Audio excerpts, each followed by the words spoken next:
If you look at Ryan, he had 5.5 sacks in his first, I think 9 games last year. Maybe it was 8 games in a very, very, very, very limited role. And then he didn't have any sacks, any quarterback hits in his final 7 games, including the playoff games. So I think that, kind of told them, hey, look, this guy wants to be a starter. He wants to play more, but yet, as we gave him a little bit more work and as we gave him a little bit as the season wore on, he didn't have the same pop that he had earlier in the year. And you guys remember in week 1 against Carson Wentz and that famed Philadelphia Eagles offensive line, how good Ryan Kerrigan was, 2 sacks, a bunch of, a forced fumble. I think he was NFC defensive player of the week, all that. So, he kind of, even though they had kept his snaps limited earlier in the year, he didn't have that same, late season pop, if you will, that he had shown in other years.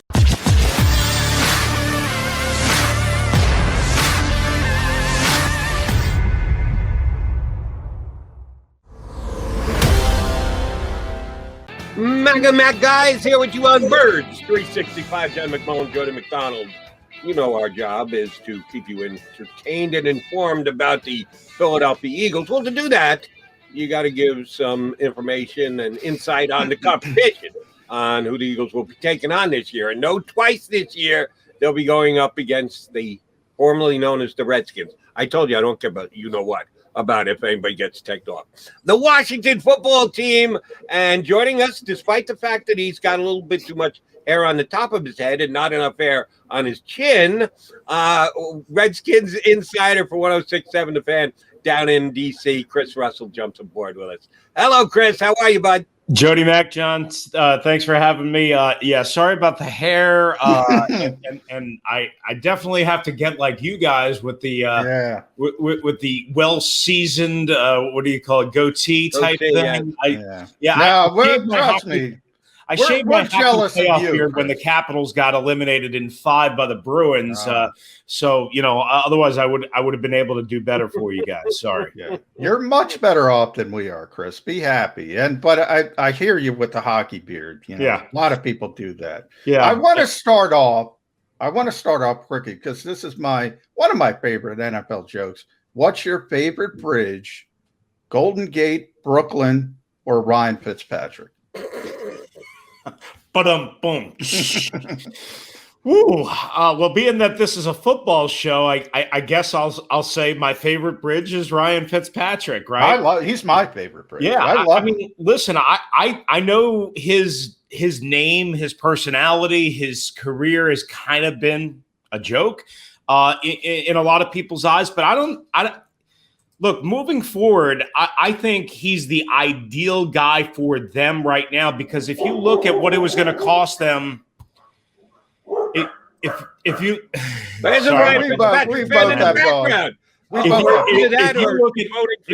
George Washington Bridge, I don't know which one. Yeah, exactly. If you look at what it was going to cost them to move up for Justin Fields or for somebody like that, it was going to cost them a fortune, right? Russell Wilson didn't have them on their list, so that wasn't happening. Deshaun Watson, you know what that kind of mess is. Aaron Rodgers, forget about it, whether he's unhappy. So who else were you going to go with? Alex Smith was, as you guys saw in week 17, banging around on one leg. They didn't want him back. Dwayne Haskins was a disaster. So where else were you going to go? This was the option. This was the option when you were sitting at number 19 and it cost too much, of course, to move up. So I have no problem with it, whether it's a 1-year solution, whether it's a 2-year solution. Right now he's only under a 1-year deal, guys. But I would say this, just the little bit that I get to see at OTAs, Ryan Fitzpatrick is going to be the best quarterback this organization has had clearly since Kirk Cousins. There is no doubt in my mind about that. And that's pre-healthy Alex Smith. All right. Sounds like we all agree that it's Ryan Fitzpatrick's team to do what he's going to do with. However, after Taylor Heineke played in the playoff game last year, and he actually kept the Washington football team in the game, they didn't win, and they lost to the eventual champion, which, again, no disgrace. And Heineke was okay. He was pretty good that day. Wasn't great. Otherwise, he would have won the game. He wasn't, but he was good. They didn't get embarrassed. They could have got embarrassed. They were pretty aggressive in going out and linking him to a contract paying him either good backup money or cheap starter money, and he wasn't going to get good starter money. But it was a little bit higher than I thought it was going to come in at, just my understanding and grasp of quarterback numbers and salaries around the league. I wasn't sure what the Redskins were going to do, and they did that first, and then they got Fitzpatrick done. Is there any competition at all here? If you go into camp, and because we know he's Fitzmagic, he's Fitztragic. Right. You never know which one you're going to get. He can go both ways. He can go phenomenal or god-awful. If it's heavy god-awful in preseason, can Heineke actually take that job? I don't think Fitzpatrick's going to play a ton in the preseason, number one. Number two, I know where you're getting at, Jody Mack. I mean, I could certainly not rule out any kind of crazy scenario. But to me, as much as they kind of like Taylor Heineke, what people have to remember is, number one, against Tampa that night, no Vita Vea and no Devin White, two of their best defensive players. That's number one. Number two, remember, Taylor Heineke was at ODU finishing up his grad work until early November. He was their, let me see, 1, 2, 3.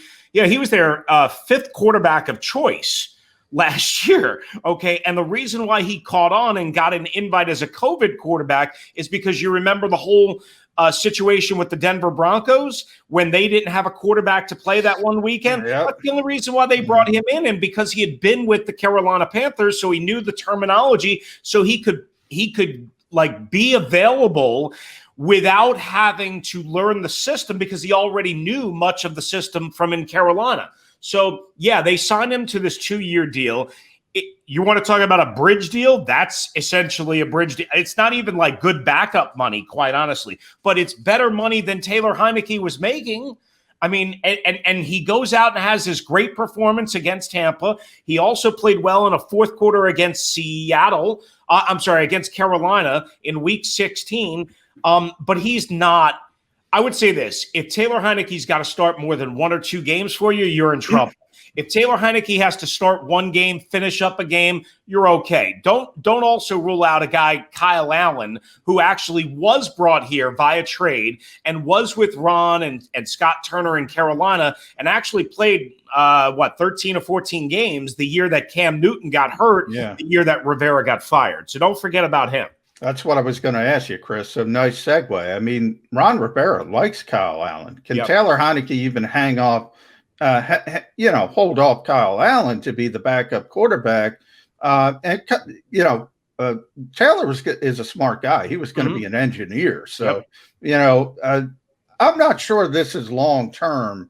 I give Taylor all the credit. When he was back in Minnesota, you guys probably know the story when he put his foot through a door. Yeah, like he was in a position to be a big time backup. But I look at Kyle Allen and say he's probably more of Ron Rivera's choice to be sort of that backup quarterback if Ryan Fitzpatrick has a really, really poor stretch. Yeah, John, I agree with you. I think Kyle Allen's the number 2 guy, even though last week he was number 3 because he's working back from off-season surgery. The only question that I have right now about him is whether he's going to be 100% healthy for training camp. Like we talked to him yesterday, and he said that's the goal. But you guys know, like, athletes are always going to say, well, my goal, my plan, whatever. But we don't know if he's actually going to be ready to go. And does that set him back in any sort of That's the competition in my eyes. It's for the number 2 quarterback between Taylor Heineke and Kyle Allen. But if all things are equal and everybody's healthy, and that's a big problem because neither Heineke nor Allen have been able to stay healthy in their careers, I think the job is Allen then Heineke. But I think Heineke is on this roster, and I think he makes it. And I think part of the reason why they didn't more aggressively go after a young rookie quarterback or whatever was because they felt, okay, we have not 1, but 2 adequate backups or guys that in a pinch could play. Like everybody killed Doug Peterson, right, for Nate Sudfeld week 17. I'm sure you guys have talked about that a time or 3,000, right? I mean, I like Nate. He was drafted here, a nice kid, but he wasn't prepared to play. But they feel Kyle Allen and Taylor Heineke can absolutely play in a pinch if they need. So that's why, again, I think they went the veteran bridge route and not the all-in route. If you're going to refer to the former Redskin, and they were the Redskins when he was there, Yes. and Eagle quarterback, you must call him the unstoppable Nate Sudfeld. The unstoppable. That's what the owner of the Philadelphia Eagles referred to him as. Hey, listen, Kyle Shanahan must think something of him because he caught on there, and they got about 17 quarterbacks. But, like I covered Kyle Shanahan for 4 years here in Washington. I know what makes him tick pretty well. Kyle Shanahan doesn't like bad quarterbacks, so he must see something in them, Well, because Jeff Lurie called him unstoppable. Yeah. We want to move on to the defensive line. We debated what the Eagles were going to do during this offseason from the time we started the show a couple months ago, and I thought they needed an upgrade, and I mentioned a couple of veteran defensive ends who hadn't signed quickly in free agency, and one of them was Ryan Kerrigan, and John continued to tell me they're not going to do that. They're in a transition period. They're not going to bring in a veteran guy. Well, they brought him in. They brought him in inexpensively, surprisingly to John and myself here, that they were able to get him for the amount of money that they did. What happened between he and the Washington football team? I understand he wasn't going to get starting time anymore. He had lost his starting position. The Redskins are going younger and better. But he was a guy who came off the bench and did some things for him last year. He could have been part of the rotation again this year. Why the divorce between he and the Washington football team? So a couple of things. I mean, obviously, as a free agent, you can classify that as a divorce, or you can just classify it as the end of time, right? But I would say this: if you look at Ryan, he had 5.5 sacks in his first, I think 9 games last year. Maybe it was 8 games in a very, very, very, very limited role. And then he didn't have any sacks, any quarterback hits in his final 7 games, including the playoff games. So I think that, kind of told them, hey, look, this guy wants to be a starter. He wants to play more, but yet, like, as we gave him a little bit more work and as we gave him a little bit as the season wore on, he didn't have the same pop that he had earlier in the year. And you guys remember in week 1 against Carson Wentz and that famed Philadelphia Eagles offensive line, how good Ryan Kerrigan was. 2 sacks, a bunch of, a forced fumble. I think he was NFC defensive player of the week, all that. So, he kind of, even though they had kept his snaps limited earlier in the year, he didn't have that same, late season pop, if you will, that he had shown in other years when, in 2017, 2018, guys, he had 13 or 13 and a half sacks each of those 2 years, so look, I love Ryan. I've covered him since before he became a member of the Washington, whatever they are. And I got to know him really well. I just had him on my radio show a couple of weeks ago, right after he signed with Philadelphia. He told me he was really intrigued, by what the new defensive coordinator and system that they're setting up there in Philadelphia, which is going to allow him to not only be a 4-3 end at times, but also maybe work in some principles of the 3-4 edge. And maybe kick down inside and nickel, like closer to the football over the center, which is always a way that I think you can maximize a little bit more out of Ryan Kerrigan, because he's not a speed guy. He's not a move guy like with, spin moves or rips and all that stuff. He's more of a bull rush, get your hands into him and drive somebody back or win with strength. So to me, I think it's if Philly's using him right, and Washington didn't use him as much this way, and I thought they should have over the course of his career. So a lot of defensive coordinators, I think they should use him more inside where he can get a more straight and direct line and path to the quarterback. That's just my view. He's not a great run stopper, but he's not horrible. He's an effort guy. He's a leader. He's a captain. He's everything you want from a human being. I love Ryan Kerrigan, but is he going to come in and get you 13 sacks? Probably not. Is he going to play most Sundays? He's only missed 3 games in his career, 4 games in his career, 3.5 games in his career. So, I mean, he's pretty reliable. Hey, Chris, to me, I have to talk about why Ryan wasn't playing in Washington. And that's the best defensive line in football. When I saw Chase Young go to Washington, I said, that's bad news for the Eagles for about 10 years. I mean, that guy is going to be a superstar. You talk about Deron Payne, Jonathan Allen inside. Montez Sweat on the edge. That's where this team is built. That's where this team starts. How good is that group, and how much better are they going to get as Chase Young continues to improve? Yeah, no doubt, John. I mean, that's the strength. That's where they've overdrafted, in my opinion, and others. You mentioned Deron Payne. Jonathan Allen was drafted one year ahead of him in the first round. Payne, obviously, both in the mid-teens. Then Sweat.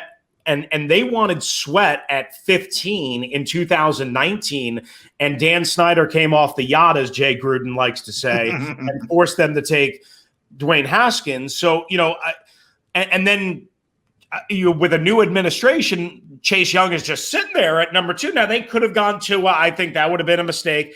I admit I was wrong on Justin Herbert. I think a lot of people were wrong. Yeah. I didn't think Justin Herbert would be as good as he was. So, I'll own up to that. I didn't think Herbert was worth the number 2 overall pick. I thought it was the right pick, even though they had overinvested in the defensive line.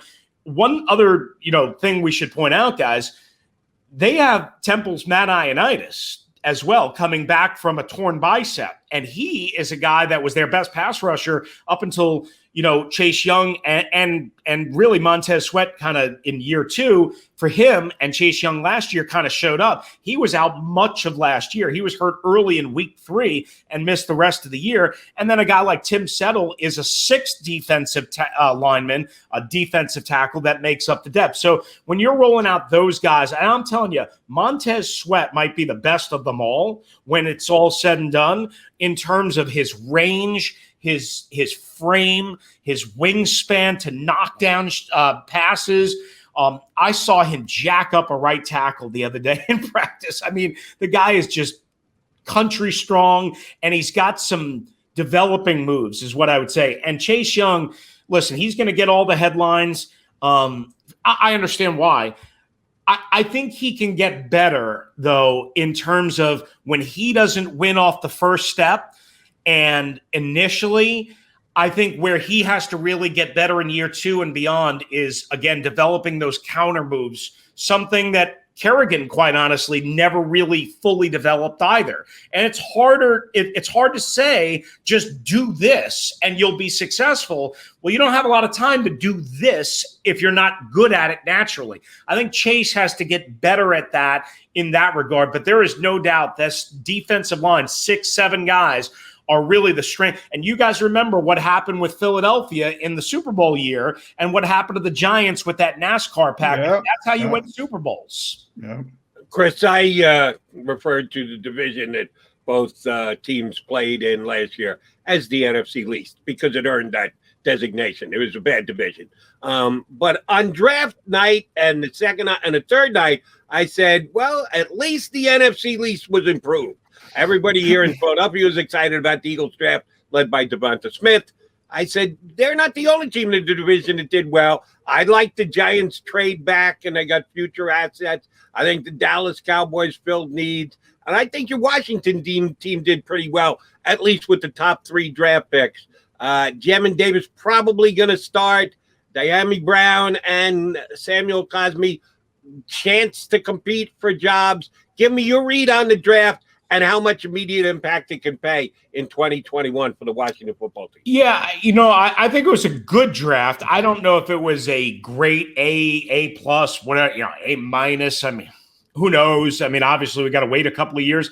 I gave it a B, just on the initial surface, because I thought Jamin Davis was a guy that gives them positional versatility. He's going to start, if nothing goes wrong from here until the start of the season, guys, he's going to start at the Mike linebacker, which, they had originally told us, while he certainly could play the Mike, and that's what he did at Kentucky, that they were going to start him outside, but they're trying to shove it down, basically, for lack of a better term, his throat to learn the defense and to make the adjustments and the calls and to get him ready to be the Mike right from day one. Now, assuming it goes the way it is, that's what you'll see week 1 against the LA Chargers. And who knows what will happen by the time the Eagles and Washington meet up. So, you look at him, and again, I think he's going to be a really good player. Now, is he going to be Luke Kuechly, which everybody, this is Rivera's Luke Kuechly? I mean, really? Like, Yeah, Luke that's tough. Kuechly was a That's a stud. little unfair. Yeah. Yeah, exactly. I mean, can we let the kid play one snap first before Yeah. we say he's, Ron? You guys get the point. You guys had done this long enough. So, Cosme, I liked at 51. I did not like at 19 because I thought he's really athletic, and they say he can push the pile, but I didn't see that a whole lot on tape. I saw athleticism. I know he's fast. I know he can move. And I know if he's at right tackle, he's going to, like a lot of people think, oh, at right tackle, you got to be this 335-pound road grader. No, not. I mean, that hasn't been true for the last 5. You guys know what Lane Johnson, right? If you can't mirror a great pass rusher on the right side, how do you block Khalil Mack, who lines up on the left side? How do you block Ryan Kerrigan, who for much of his career lined up on the left side of a defense, and so on and so forth? You have to be really athletic and really good on that side now, because teams have countered with, oh, you're going to load up on the left side at left tackle. Well, we're going to switch our best pass rusher to the left side of the defense, the right side of your offensive line. So I think Cosme and this guy Cornelius Lucas, who played left tackle last year but is more of a right tackle, they'll battle it out for camp. I would guess Cosme probably starts early to midway through the season, if not before. But I definitely think you'll see a lot of him probably by the time they play the Birds in December, and I guess it's early January. And then real quickly, De'Ami Brown, you match him with Curtis Samuel, who they brought over from Carolina, and Terry McLaurin. I mean, you guys know what Philly's going to expect from Devontae Smith, right? The lights-out speed, the game-breaking ability, the home run. They have 3 guys that can hit home runs now. Chris, I wanted to talk to you about a player that interests me personally because I'm just so intrigued by him, and that's Benjamin St-Juste. So you mentioned you were at practice. Yeah. What have you seen from him early on? And also Casey Toohill, our old friend in Philadelphia that Washington picked him up on waivers. Looks like he's fitting in at linebacker now. Is that correct? Well, John, I've seen him. I've seen him a little bit at both. I mean, I've seen him line up. Because Chase Young and Montez Sweat have been in and out Chase Young hasn't been here at all. And Montez Sweat missed last week, but he was here this week. I saw him more at defensive end, but I've seen him, kind of mix and match because they're trying to find positional versatility for these guys. And linebacker is still their quote unquote weakness, right? So if you can contribute as an edge guy, remember they lost not only Kerrigan, but Ryan Anderson to the Giants, right? And they were coming from a 3-4 to a 4-3, but you can still morph and still have some blended, hybrid schemes, right? And some different looks when you need a little something different. So they're looking for guys that can play not just one position, but 2. So that's Casey Toohill. I think he looks fine. I mean, I didn't see anything that made me go, wow, but I think he's definitely been getting some 1 reps in the couple of practices that we've been allowed out there. But again, that's mostly because no Chase Young, Montez Sweat. About St-Juste, I love him. That was a guy on night 2 of the draft, before the second round started, I said, if Washington could walk away with Benjamin St-Juste, by the time this night is over and they had, second round pick Cosme and 2 third-round picks, I said, I'll be a happy man because he's 6'2.5". He can man press. They're going to be a lot more man coverage and man press this year. That's what Jack Del Rio wanted to do last year. But really, Ronald Darby, who you guys know well, couldn't really hold up.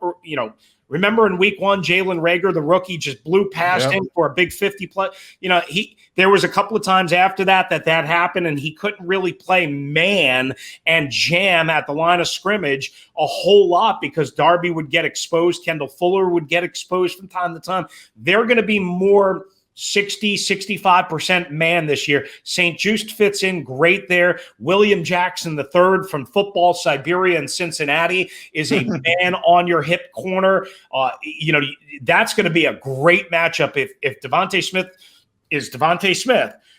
you put William Jackson III and Devontae Smith together in late December. That's going to be fun. That's going to grab your popcorn, as T.O. used to say, right? We're going to have some fun with that matchup, but they're going to be more man press. And I wonder if it kicks Kendall Fuller inside, guys. Last year, when they brought him back from Kansas City, he was always outside because they didn't have anybody to pair with Darby. They just didn't have anybody. So Fuller, when he's been at his best in both Washington the previous time before the Alex Smith trade and in Kansas City, I think he's a better slot corner where he can use some of this physicality against smaller, shiftier guys as opposed to going against 6'4", 6'5", 6'6" giants on the outside. So to me, that's how I see if St. Juste is who I think he is, who his defensive coordinator thinks he is, what I've seen a little bit of in just brief OTAs, I think those are the two starters, he and WJ3, and then Kendall Fuller in the middle, in the slot. Chris, great stuff. We appreciate you coming on board. Now that you're part of the family, we will be tapping into you again when we get a little closer to the season. We do want to go behind enemy lines, touch base with the Eagles' opponents as we get ready for the season. Thanks for filling in some of the blanks for us today. Yeah, love you guys both. Anytime you need me, sorry for being late. Your boy was up late watching hockey last night and other things. So, and you have the shade. You didn't watch LeBron get down. I watched a little bit. Jody, I got a problem. I get a little stubborn. I'm not Mr. NBA. I mean, I like it, but I can't watch the constant timeouts and all, like the last couple of minutes of the game. You're a hockey head. Admit to it. You're a Redskin guy. You're a hockey head. I'll admit I'm a hockey head. I've got a thing for the puck, It's a yin and yang. We got a hockey guy. I'm an NBA guy. So that's how you have it. That's good stuff. We appreciate you having me. Thanks, Chris. So reach out again. Thanks for hopping on with us today. Thanks, guys. Chris Russell, the Washington football team insider for 106.7 The Fan down in D.C., giving us some good. By the way, Jody, he gave us great intel on Ryan Kerrigan. Ryan Kerrigan wouldn't tell us anything. He's telling Chris everything he's going to do. I'm excited because that's what I thought was going to happen. They were going to use him in that A-gap look that the Vikings use. And as in the stand-up edge rusher, do a lot of different things. He's like, they're very close to the best in Philadelphia, to say the least. They don't want these guys saying anything. And meanwhile, Ryan Kerrigan's going on with his friend, Chris Russell, who he's known for years, and he's letting the cat out of the bag. So that's exciting for me. That's why people got to watch Birds 365. Yeah. We'll get you Eagle information, even if we get it in through the back door. With a Washington football team guy. We backdoored it, and it was brilliant, by the way. It is. That's what we're here for. He is John McMullen. I'm Jody McDonald. We'll take a time out, come back. We do have another good guest coming your way. Details on that next year on Birds 365. If you missed any of today's show on the JAKIB Media channel, listen to the podcast on your way home. Available on YouTube, Apple, and Spotify.